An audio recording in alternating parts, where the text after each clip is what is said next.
વૈષ્ણવ સમાજના લોકો માટે મહત્વના સમાચાર।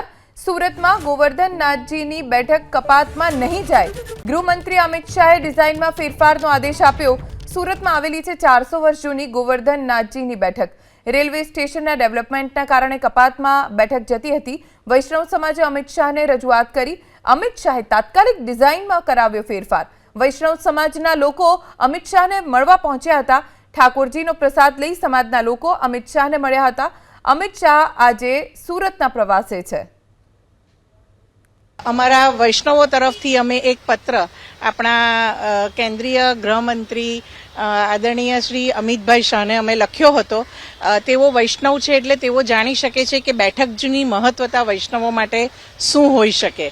એટલે અમે કહ્યું હતું કે આટલા વર્ષો જૂનો ઇતિહાસ છે તો આ ઐતિહાસિક જગ્યાની આપણે કઈ રીતે અમે બચાવી શકીએ, અમને ગાઈડન્સ આપજો। અને એમના થકી સુરત રેલવે સ્ટેશને એમના પ્લાનમાં નકડો અમસ્તો ફેરફાર કર્યો પણ આખી બેઠકજી બચી ગઈ। એટલે આજે જ્યારે તેઓ સુરતના આંગણે અમિત શાહજી આવ્યા હતા ત્યારે અમે ટ્રસ્ટીઓએ શ્રી પરે ગોવર્ધનનાથજી બેઠક લંબે હનુમાન રોડ સુરત એના ટ્રસ્ટીઓએ આવી અને એમને ઠાકોરજીનો પ્રસાદ ઉપરણું આપી અને એમનો આભાર વ્યક્ત કર્યો।